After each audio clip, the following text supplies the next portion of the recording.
Now the video has started. Already got music on in the head.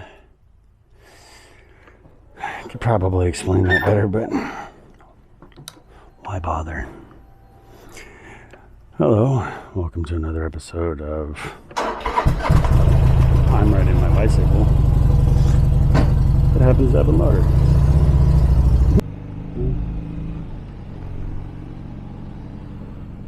We modeled that house a couple of years ago. This one too. That one just here recently. It's all original, still looking good. Same with this one here, but that's the thing when you use stone or brick or even hardy plank. You know, if you pressure wash it and take care of it, you know, good way to get an ag exemption, huh?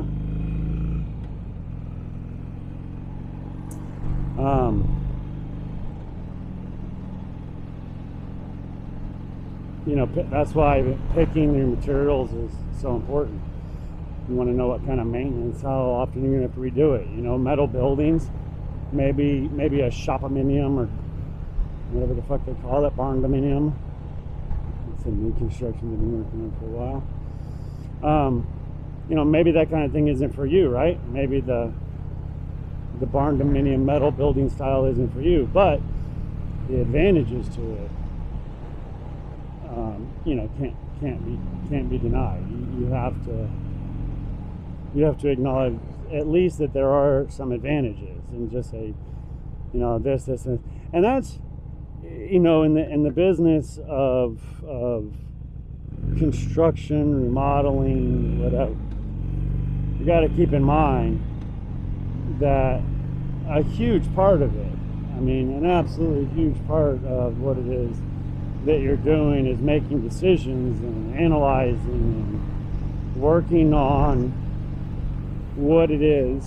See, look, the whole place looks like crap, but the building still looks great.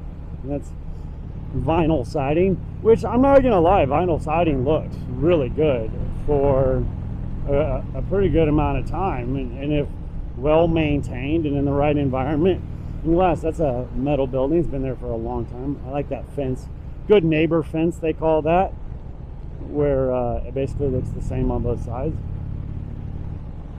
I mean, technically a chain link fence would be a good neighbor fence too, wouldn't it? I'm not sure. One of the disadvantages to boarding up your house is having to take the boards down off of your house, huh?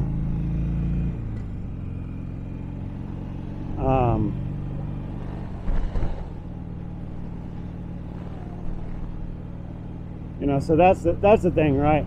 If you're just going to sell something and you're just buying it to fix it up to sell it, you obviously don't have to be as considerate about that kind of thing. You know, that's a nice little shop-aluminium. I think there's a big difference. Everybody calls them barn dominiums, just if it's in a metal building. I don't really think that's an appropriate thing to call them, because there's a big difference between a barn and a shop, the way they're constructed. I mean, just lots of elements of it.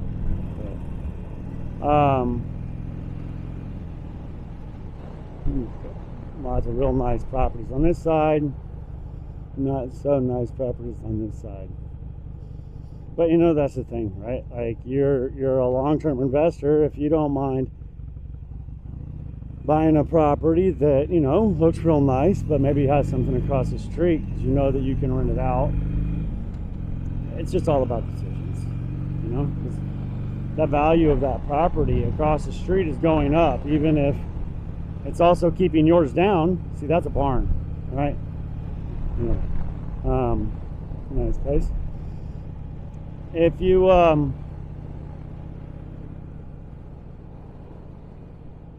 good looking horse. If you are in the business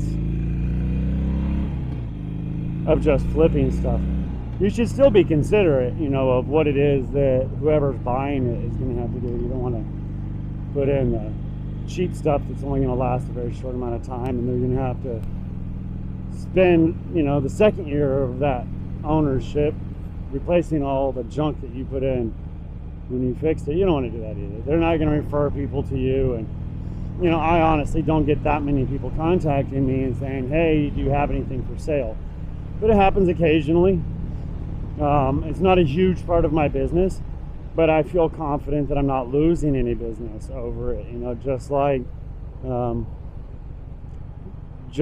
the same way that if you, I've talked before about, you know, be nice to the neighbors and don't leave a bunch of junk in the yard, and don't have your guys that are doing work for you, or girls, listening to loud ass music and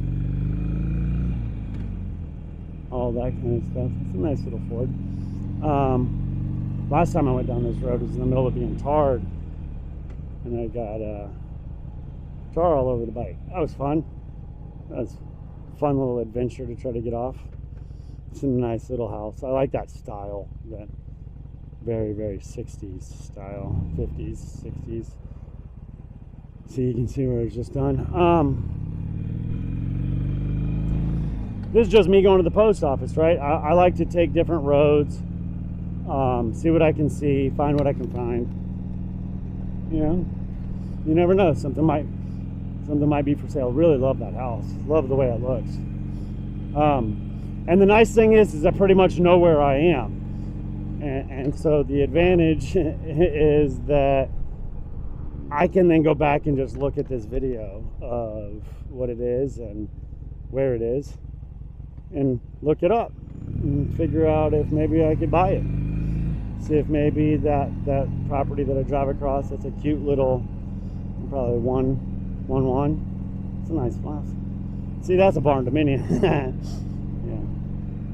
Now I appreciate creativity, right?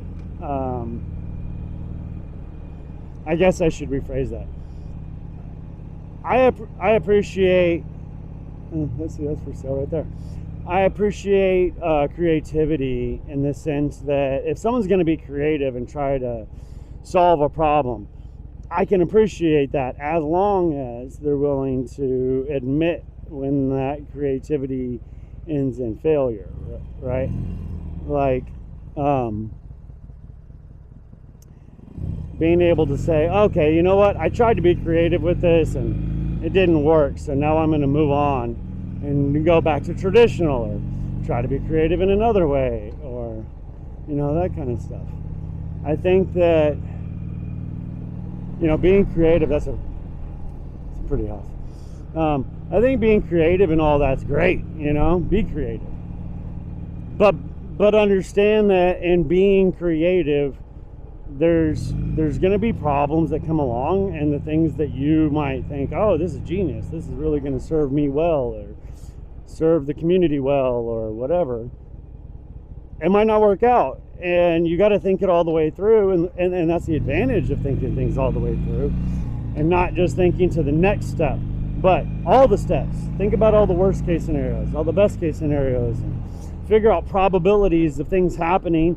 And if the probability is low, then don't spend a lot of time focused on what might happen or whatever in that area, or how to fix it. But do spend some time, you know, address that it is a possibility, acknowledge the reality of the situation. And that's the most important part of being creative. And being an entrepreneur is a shit ton of being creative. I mean, it's an absolute shit ton of being creative.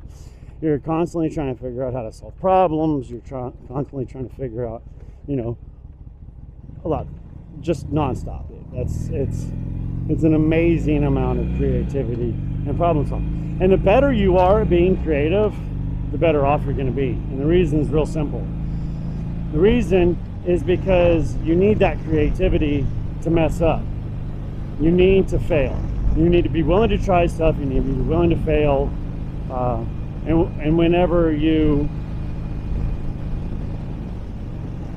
are successful, you don't just sit back and go, okay, great, I'm successful, I'm going to repeat that over and over and over again. Because you can do that, but it's not going to bring you great success. You have to, even if it's all real estate, you're still having to diversify your portfolio. No matter what it is that you're doing, you're going to have to be creative in being an entrepreneur. It's you know, you can't just throw money at stuff. So that means you're gonna have to problem solve with stuff. You can't just do things the standard way. If you do the things the same way as everybody else, you'll wind up with the results of almost everybody else. And almost everybody else fails in business. Almost everybody else, you know, goes about the same way as doing things as everybody else, the traditional way. And when they fail, what do they do? What do people do when they fail? They usually give up. Or, you know, they'll try again the same exact shit. But being creative, anyhow, being creative is important, because if you're creative, then you can say, oh shit, okay, well, that didn't work. Let's see what can. And go and go and go. Be driven to just constantly grow, build yourself, better yourself, all that fancy stuff, right? Anyway, I'm going to go in the post office, take care of what I need to take care of. Have a great day. This is the Valhalla Ventures Motorbike Edition Re-Guide Service, R-E-I-G-U-I-D, wait, REIGUIDESERVICE.com, reguideservice.com. You can contact me there, talk about motorcycles, talk about real estate investments, talk about what the best siding is, what kind of oil I use in the bike, whatever you want to talk about, we'll take care of it. All right, talk to you soon. Have a blessed day, be blessed, and bless others.